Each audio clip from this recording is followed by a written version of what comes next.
அவங்க வந்து கிரிமினல்கள் அல்ல, பிழைப்பு தேடி போனவர்கள். அவங்க போய் அங்கே எந்த குற்றத்தையும் செய்யலை, உழைத்து கௌரவமாக வாழ விரும்பிய மக்கள். இங்கே வேலை இல்லை, கடன் ஆயிடுச்சு, பொண்டாட்டி பிள்ளைக்கு சோறு போட முடியலன்றதுக்காக தான் பிழைப்பதற்கு போனாங்க. அதனால் அவங்கள குற்றவாளிகள் அப்படி நடத்துறது, அப்படி சித்தரிப்பது ரொம்ப அநியாயம். சட்டவிரோதமாக போயிட்டாங்க, அதனால கை காலில் விலங்கு போட்டு அனுப்பி விட்டாங்க அப்படின்னு நம்ம சொல்கிறோம். மோடியை பக்கத்தில் வச்சுக்கிட்டு அவர் எப்படி நடத்தினார்? மோடிக்கே மரியாதை இல்லையே, நீ வரி போட்டால் நானும் வரி போடுவேன்றார் மோடி கிட்ட. ஜெய்சங்கர் அதில் என்ன சொல்றாரு அப்படின்னா, குழந்தைகளுக்கும் பெண்களுக்கும் விலங்கு போடப்படலை அப்படின்ற. பெண்கள் வந்து பேட்டி கொடுத்துருக்குறாங்க, எங்களுக்கும் விலங்கு போட்டாங்க, டாய்லெட் போகும்போது கூட விலங்கு கட்டல அப்படின்னு சொல்றாங்க. இந்த பேச்சே அசிங்கமா இல்லை.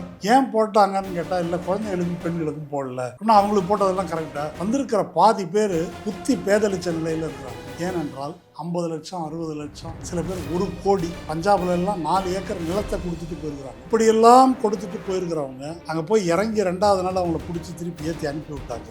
அவங்களுக்கு எப்படி இருக்கும்? அது பற்றிய அக்கறையே இல்லாமல் மோடி என்ன சொல்றாருன்னா, சட்டவிரோதமாக எல்லாம் போனால் அப்படிதான் அப்படின்னு பேசுறாரு. இந்துக்கள் தான் எல்லாம், யாரும் முஸ்லீம்கள் இல்லை. அது ரொம்ப முக்கியம். காஷ்மீரில் இவ்வளோ பிரச்சனை நடக்குது, அங்கேருந்து யாரும் போகல. எங்கேருந்து போயிருக்கிறாங்க? குஜராத், பஞ்சாப், ஹரியானா. அதானி எவ்வளோ பேருக்கு வேலை கொடுப்பாரு நீங்கள் நினைக்கிறீங்க? இந்தியா கூட 3 லட்சம் 36,000 பேர். அதானி நிறுவனத்தில் வேலை பார்ப்பவர்கள் 36,000 பேர். மற்ற அவருக்கு அடுத்த இடத்துல இருக்க தொழில் நிறுவனங்கள்லாம் குறைந்தது 1.5 லட்சம் பேர். ஏன் அப்படின்னு சொன்னால் ஹைடெக் இண்டஸ்ட்ரி. இது குஜராத் மாடல் காரணமாக தான் அமெரிக்காவுக்கு போட வேண்டிய நிலைமை ஏற்பட்டது. குஜராத்திலிருந்து 2 வருஷம் முன்னால் ஒரு பட்டேல் என்ற வணிக சாதி, அவங்க அதை சேர்ந்த கணவன், மனைவி, 3 குழந்தைங்க கனடா வழியாக அமெரிக்காவுக்கு போகிறதுக்கு இது மாதிரி முயற்சி பண்ணி அமெரிக்கன் பார்டருக்கு ஒரு 15 மீட்டர் தூரத்தில் பனியிலேயே உறைந்து செத்து போனாங்க மொத்த குடும்பம். நீர்த்திரை நேயர்களுக்கு வணக்கம். இன்று நம்மோடு இணைந்திருப்பவர் இடதுசாரி செயற்பாட்டாளர் திரு மருதையன் அவர்கள். வணக்கம் சார். வணக்கம் சார். கடந்த பிப்ரவரி 5ஆம் தேதி முதற்கட்டமாக அமெரிக்காவில் வந்து சட்டவிரோதமாக தங்கியிருந்தாங்க சொல்லி 104 இந்தியர்களை கையில் விலங்கிட்டு அனுப்பியிருந்தாங்க.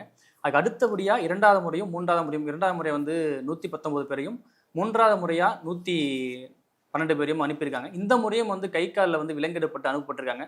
அமெரிக்காவோட தொடர்ச்சியான செயல்பாடு எப்படி பார்க்குறீங்க? அதாவது ஜெய்சங்கர் வந்து இங்கே நாடாளுமன்றத்தில் இந்த பிரச்சனையை எழுப்பின போது வெளியுறவுத்துறை அமைச்சர் ஜெய்சங்கர், இது வந்து இப்போ ஒன்றும் முதல்ல அனுப்பலை, சட்டவிரோதமாக போனவங்கள தொடர்ந்து அனுப்பிட்டு தான் இருக்கிறாங்க அப்படின்னு சொல்லி, இருந்தாலும் இப்படி விலங்கு போட்டதை நாங்கள் கேட்குறோம் அப்படின்னு அவர் சொன்னார். ஒரு உண்மையை அவர் சொல்லவில்லை. அது என்னென்னா, சென்ற ஆண்டு வந்து 1000 பேர் இப்படி அனுப்பியிருக்கிறாங்க. அந்த 1000 பேருக்கும் கை காலில் விலங்கு போடலை, அவங்கள கமர்ஷியல் ஃப்ளைட்டில் வந்து அனுப்பி வச்சுருக்கிறாங்க. இப்போ இராணுவ விமானத்தில் ஆடு மாடு போல் கை காலில் விலங்கு போட்டு 66 மணி நேரம்னு சொல்கிறாங்க இந்த 3வது ட்ரிப்பு. அது வந்து வழியில் எந்த இடத்துலையும் அவங்க ரீஃபியூலிங்காக நிறுத்தின போது கூட இவங்களை கீழே இறங்க விடலை. கனமான சங்கிலிகள், தண்ணி கூட எடுத்து குடிக்க முடியல. அது மட்டும் இல்லை, அங்கே வைத்திருந்த போது 15 நாட்களுக்கு பல்லு விளக்கவோ குளிக்கவோ அனுமதிக்கலைன்னு சொல்லியிருக்காங்க. இப்படி கொடூரமாக நடத்தி உணர்ந்துருக்குறாங்க. இந்த வித்தியாசம் போன வருஷம் இவ்வளவு அநாகரிகமாக நடத்தலை, இப்போ ஏன் நடத்துகிறாங்க என்பதற்கு காரணம், இப்போ வந்து ட்ரம்ப் அதிகாரத்துக்கு வந்திருக்கிறார்.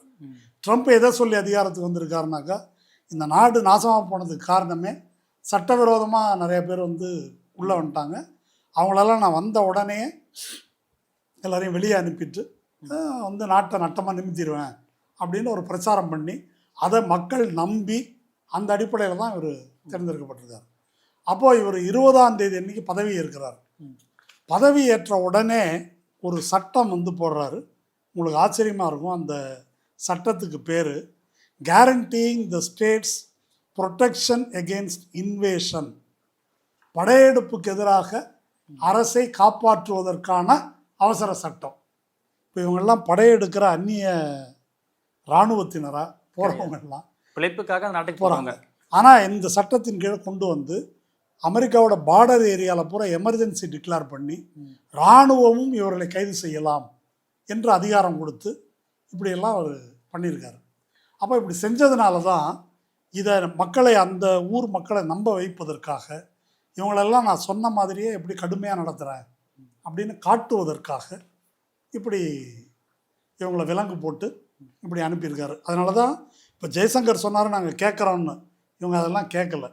ஒரு விஷயம் வந்து புரிஞ்சுக்கணும், நீங்கள் வந்து இந்த மாதிரி சட்டவிரோதமாக போயிட்டாங்க, அதனால் கை காலில் விலங்கு போட்டு அனுப்பி விட்டாங்க அப்படின்னு நம்ம சொல்கிறோம். மோடியை பக்கத்தில் வச்சுக்கிட்டு அவர் எப்படி நடத்தினார் மோடியை?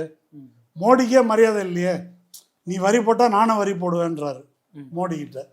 ஜோர்டான் மன்னர் அப்துல்லா வந்து உட்காந்துருக்காரு, இந்த காசாலேருந்து ஆள்லாம் நீங்கள் எடுத்துக்கங்க, அந்த இடத்த நான் எடுத்துக்கிறேன் அப்படின்னு ப்ரெஸ் மீட்டில் சொல்கிறாரு.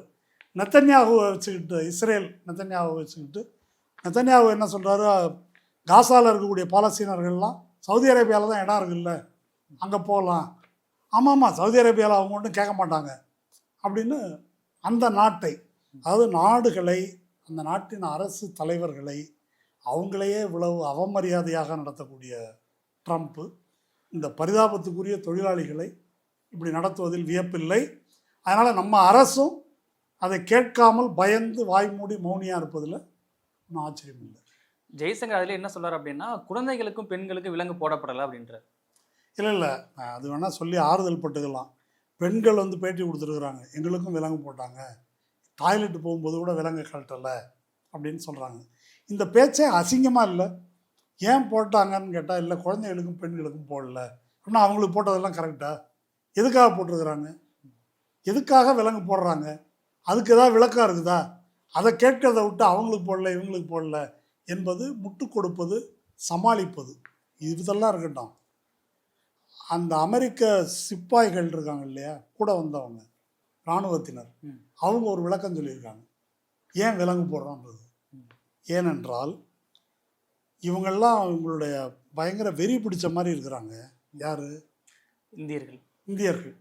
சில பேர் ஏர்போர்ட்டில் கதறி அழறாங்க, கட்டுப்பட மாட்டேன்றாங்க. இவங்களை சும்மா விட்டால் என்ன செய்வாங்களோன்னு எங்களுக்கு பயமாக இருக்குது, அதனால தான் போட்டிருக்கிறோம் அப்படின்னு அவங்க சொல்கிறாங்க. ஒரு வகையில் நான் இதை ஒத்துக்கிறேன். ஏன்னாக்கா அந்த வந்தாங்க இல்லையா, அவங்க சொல்கிறாங்க வந்திருக்கிற பாதி பேர் புத்தி பேதளிச்ச நிலையில் இருக்கிறாங்க. ஏனென்றால் 50 லட்சம் 60 லட்சம், சில பேர் 1 கோடி, பஞ்சாப்ல எல்லாம் 4 ஏக்கர் நிலத்தை கொடுத்துட்டு போயிருக்கிறாங்க. இப்படியெல்லாம் கொடுத்துட்டு போயிருக்கிறவங்க அங்கே போய் இறங்கி 2வது நாள் அவங்கள பிடிச்சி திருப்பி ஏற்றி அனுப்பி விட்டாக்கா அவங்களுக்கு எப்படி இருக்கும்? கடனை அடைப்பதற்கு இருக்கிற சொத்தெல்லாம் விற்றுட்டு, நகையெல்லாம் விற்றுட்டு கொடுத்து அங்கே போய் ஏதோ ஒன்று பண்ணுவோன்னு நினச்சி போய் இப்படி திருப்பி அனுப்பப்பட்டால் அவங்க அந்த நிலைமைக்கு தான் ஆளாவாங்க. அது ஒரு பரிதாபத்துக்குரிய ஒரு நிலைமை அப்படின்றது தான் உண்மை. அது பற்றிய அக்கறையே இல்லாமல் மோடி என்ன சொல்கிறாருன்னா, சட்டவிரோதமாக எல்லாம் போனால் அப்படி தான் அப்படின்னு பேசுகிறாரு. அதனால் இந்த எளிய மக்கள் மீது, இந்துக்கள் தான் எல்லாம், யாரும் முஸ்லீம்கள் இல்லை, அது ரொம்ப முக்கியம். யாரும் முஸ்லீம்கள் இல்லை. காஷ்மீரில் இவ்வளோ பிரச்சனை நடக்குது, அங்கேருந்து யாரும் போகல. எங்கேருந்து போயிருக்கிறாங்க? குஜராத்து, பஞ்சாபு, ஹரியானா. இன்னும் அடுத்த கேள்வி அதுதான். இப்போ அமெரிக்காவுக்கு போகிற பெரும்பாலும் இந்தியர்கள், சட்டவிரோதமாக போகிற இந்தியர்களை பெரும்பாலும் பஞ்சாப், ஹரியானாவை சேர்ந்தவங்களா மட்டும் இருக்காங்க. ஏன் அப்படி? குஜராத் ஏன் அப்படி? இது வந்து ஒரு முக்கியமான கேள்வி. இது முதல்ல குஜராத்தை பற்றி பேசும். இந்த குஜராத்திலேருந்து ஏன் போகிறாங்க? குஜராத் உங்களுக்கு தெரியுமா, இந்தியாவிலேயே அதிகமாக தொழில்மயமான மாநிலம் எதுனாக்கா குஜராத் மாடல்னு கூட சொல்கிறாங்க. மாடல் அவங்க ரொம்ப பெருமையாக சொன்னாங்க. அவங்க வந்து சராசரி வருமானம்னு ஒன்று சொல்கிறாங்க இல்லையா, அதில் இந்தியாவில் ரொம்ப முக்கியம். இந்தியா தேசிய சராசரியை போல் 2 மடங்கு சராசரி வருமானம் இருக்குது. அவ்வளோ வசதியான ஒரு இடம் குஜராத் மாடல். மோடி வந்து இத்தனை நாள் ஆட்சி செய்த ஒரு இடம். எப்போ 2002லேருந்து 2014 வரைக்கும் ஆட்சி செய்த ஒரு இடம். அந்த இடத்துலேருந்து ஏன் இப்படி ஓடுறாங்க என்ற கேள்வி இருக்கு இல்லையா. சில டேட்டா சொல்கிறேன் கேளுங்க. 2023 போன வருஷத்தில் மொத்தமாக இந்த இல்லீகலாக போன அமெரிக்காவுக்கு போன குடியேறிகள் அப்படின்றவங்க 67,391 பேர். அதில் 41,330 பேர் குஜராத்திகள். சரி, ஏன் இப்படி போகிறாங்கன்றதை பற்றி கிறிஸ்டோஃபர் ஜெஃபர்லோ அப்படின்னு ஒரு ஃப்ரெஞ்சு ஆத்தர், அவர் இதை ஆய்வு பண்ணி எழுதியிருக்கார். ஏனென்றால் குஜராத்தில் ஏழை மக்களுடைய வாழ்க்கை தரம் அவ்வளவு கேவலமாக இருக்குது அப்படின்னு சொல்லிட்டு ஒரு 3 விவரம் மட்டும் நான் சொல்கிறேன் கேளுங்க. அதாவது ஒரு தினசரி கூலி அப்படின்றது இருக்கு இல்லையா. இப்போ நம்ம ஊர் இங்கே இப்போ சென்னை சிட்டியே இருக்குது. இங்கே ஒரு நாள் கூலி, ஒரு பிளம்பர், ஒரு பெயிண்டர், ஒரு எலக்ட்ரீஷியன், அவங்களுக்கு என்ன கூலி இருக்கும்? குஜராத்தில் 375 ரூபா ஒரு நாள் கூலி, ஆவரேஜ் நான் சொல்கிறது. கேரளாவில் 836 ரூபா, தமிழ்நாட்டில் 600 ரூபா, அங்கே 375 75 ரூபா இது குஜராத்தில். கிராமப்புறத்தில் விவசாய வேலைக்கு அப்படின்னு போனாக்கா ஒரு நாள் கூலி 242 ரூபா குஜராத்தில். கட்டட வேலைக்கு 323 ரூபா. இங்கே இருக்கிறவங்க நமக்கு தெரியும், கேட்டுக்கலாம் கொத்தனார் சித்தாலை எவ்வளோன்னு.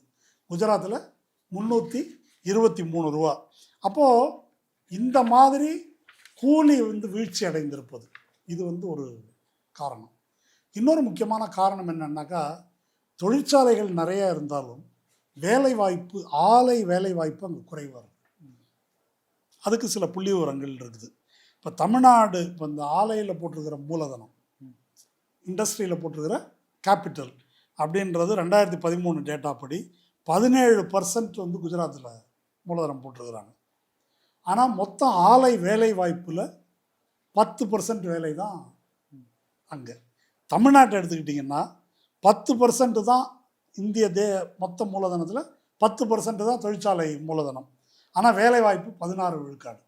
இது ஏன் என்றால், மோடி ஆட்சி செய்த காலத்தில் சிறு தொழில்கள் 60,000 சிறு தொழில்கள் மூடப்பட்டிருக்கு. மூடிட்டு பெரிய இண்டஸ்ட்ரினா குஜராத்தில் பெரிய இண்டஸ்ட்ரி யாருடைய இண்டஸ்ட்ரி? அம்பானி, அதானி. இப்போது இந்தியாவில் மிகப்பெரிய தொழில் நிறுவனங்கள் அப்படின்னு ஒரு 6 தொழில் நிறுவனங்கள் எடுத்துக்கிட்டாக்கா, அவங்க ஒவ்வொருத்தர் நிறுவனத்துலேயும் அதானி முதலிடத்தில் இருக்குது. எவ்வளோ பேருக்கு வேலை கொடுக்குறாங்க? நீங்கள் அதானி எவ்வளோ பேருக்கு வேலை கொடுப்பாரு நீங்கள் நினைக்கிறீங்க? இந்தியா பூரா ஒரு 3 லட்சம் வரைக்கும், 36,000 பேர். அதானி நிறுவனத்தில் வேலை பார்ப்பவர்கள் 36,000 பேர். மற்ற அவருக்கு அடுத்த இடத்துல இருக்கிற தொழில் நிறுவனங்கள்லாம் குறைந்தது 1.5 லட்சம் பேர். ஏன் அப்படின்னு சொன்னால், ஹைடெக் இண்டஸ்ட்ரி அல்லது நேரடியான வேலை வாய்ப்பு கொடுக்கறது இல்லை, எல்லாத்தையும் அவுட் சோர்சிங் அப்படி விட்டுறது.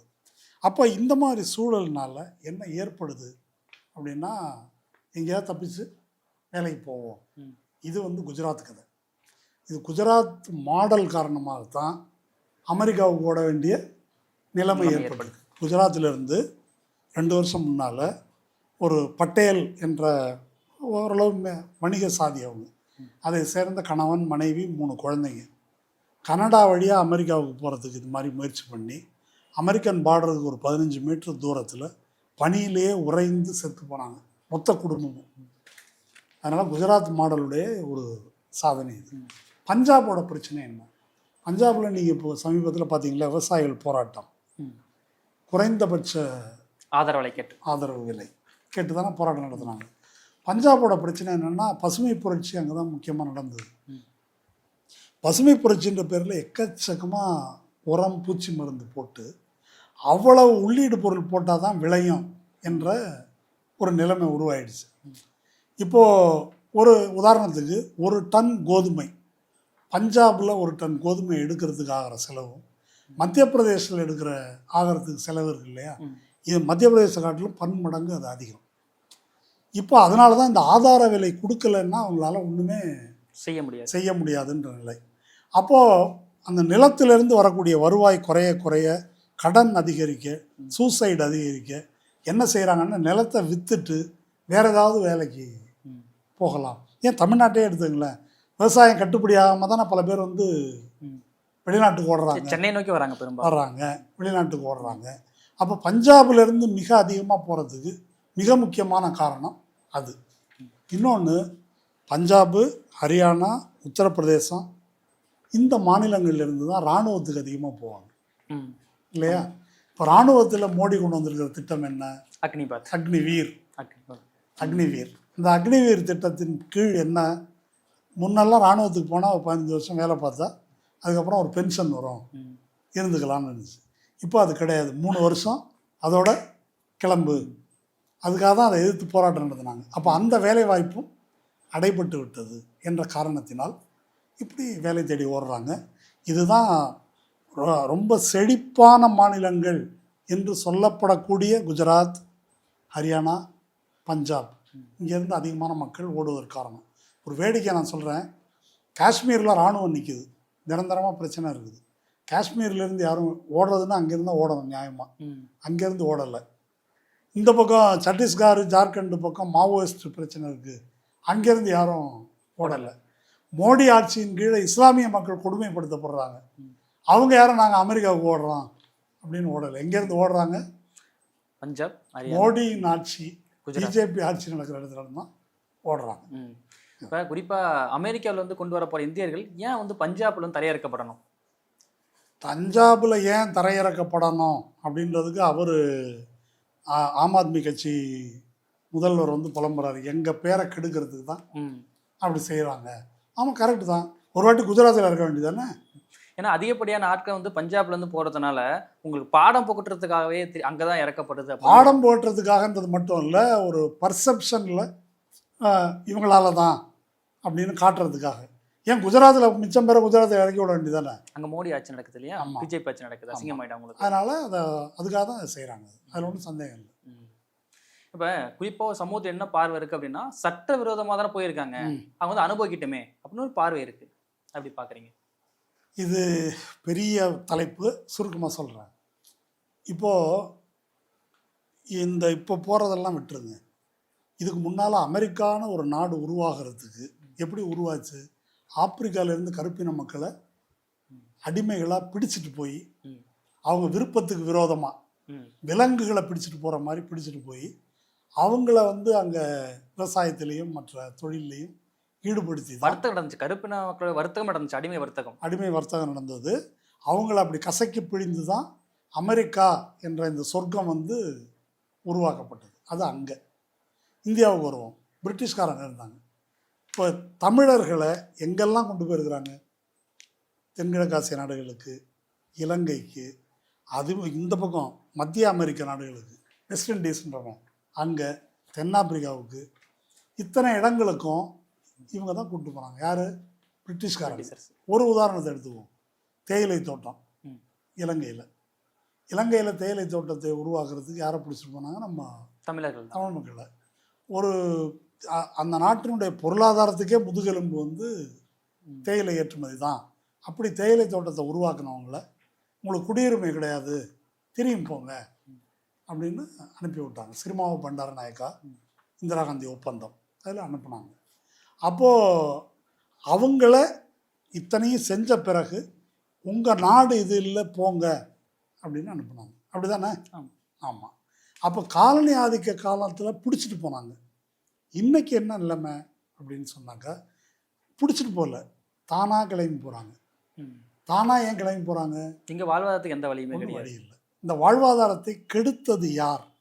யார் வாழ்வாதாரத்தை கெடுத்தார்கள் அப்படின்ற கேள்வி அடுத்தது. வாழ்வாதாரத்தை கெடுப்பது, வாழ்வாதாரம் அழிவதுன்றது ஒரு 1990களிலிருந்து தான் இந்தியாவில் உலகம் முழுதுமே தீவிரமாக நடக்குது. அது எதனாலன்னா உலகமயமாக்கல், புதிய பொருளாதார கொள்கை. இப்போ நம்ம ஊரில் கொஞ்ச நாள் முன்னால் நம்ம சென்னையில் சாம்சங் போராட்டம் நடந்தது. அப்போ என்ன சொன்னாங்க? இப்படியெல்லாம் நீங்கள் ஸ்ட்ரைக் பண்ணிங்கன்னா தொழிற்சங்க உரிமை கேட்டால் அவங்க கிளைம் போயிடுவாங்க அப்படின்னு சொன்னாங்களே. அதுதான் பல போராட்டங்கள் பண்ணதுனால பல கம்பெனி இன்னும் தமிழ்நாட்டில் போயிடுவாங்க அப்படின்னு சொன்னாங்க. இப்போ போகிறது இருக்கட்டும், இவங்க வந்த கதையை பற்றி பேசுவோம். அதாவது இந்த உலகமயமாக்கல் வர்றதுக்கு முன்னால் பல தொழில்களில் இந்த தொழிலெல்லாம் வெளிநாட்டு முதலீடு வரக்கூடாது அப்படின்னு இருந்தது. அதுக்கு எடுத்துக்காட்டு மருத்துவம், கல்வி, இராணுவம், இதிலெல்லாம் வந்து இராணுவ தளவாட உற்பத்தி, இதிலெல்லாம் வெளிநாட்டு முதலீடு வரக்கூடாது அப்படின்னு இருந்தது. இந்த உலகமயமாக்கல் கொள்கையில் நம்மளாக அதை சொல்லலை. அந்த உலக வர்த்தக கழகம் இதிலெல்லாம் யாரும் முதலீடு செய்வதை தடுக்கக்கூடாது, யார் வேணால் போடலாம் அப்படி கொண்டு வந்ததுனால இந்த துறையிலெல்லாம் அந்த முதலீடுகள் வர்றாங்க. அப்படி தான் சாம்சங் உள்ளிட்ட பல தொழில்களில் வர்றாங்க இல்லையா? இதுக்கு பொருள் என்னென்னா, முதலாளி எந்த நாட்டுக்குள்ளே வேணால் ஃப்ரீயாக நுழையலாம், முதலாளியை தடுக்கக்கூடாது. ஆனால் தொழிலாளி எந்த நாட்டுக்கு வேணால் வேலை பார்க்குறதுக்கு போகக்கூடாது. அவங்க யார் வேணும்னு கேட்குறாங்களோ அவங்கள தான் வச்சுக்குவாங்க, மிச்சம் பேர் வரக்கூடாது என்ற அநீதியான விதி தான் இது. இப்போ நீங்கள் வந்து இப்போ மோடி ஆட்சிக்கு வந்த பிறகு இராணுவ தளவாட உற்பத்தி கூட தனியாருக்கு விட்டாங்க. வெளிநாட்டு அது பாதுகாப்பு, இராணுவ ரகசியம் அதெல்லாம் ஒன்றும் கிடையாது, அவங்கள விட்டாங்க. அப்போ மூலதனத்துக்கு முதலாளிக்கு ஃப்ரீயாக அனுமதி, தொழிலாளிக்கு தடை அப்படின்றத முதல்ல புரிஞ்சுக்கணும். அதனால் இதில் சட்டவிரோதம் அப்படின்னு பார்க்குறது இருக்கு இல்லையா, அது அந்த பார்வையே வந்து தவறு. உதாரணமாக இப்போது ஒரு முஸ்லீம் பையனை இந்து பெண்ணு காதலிக்கிறது சட்டபூர்வமானதா சட்டவிரோதமானதா சொல்லுங்கள்.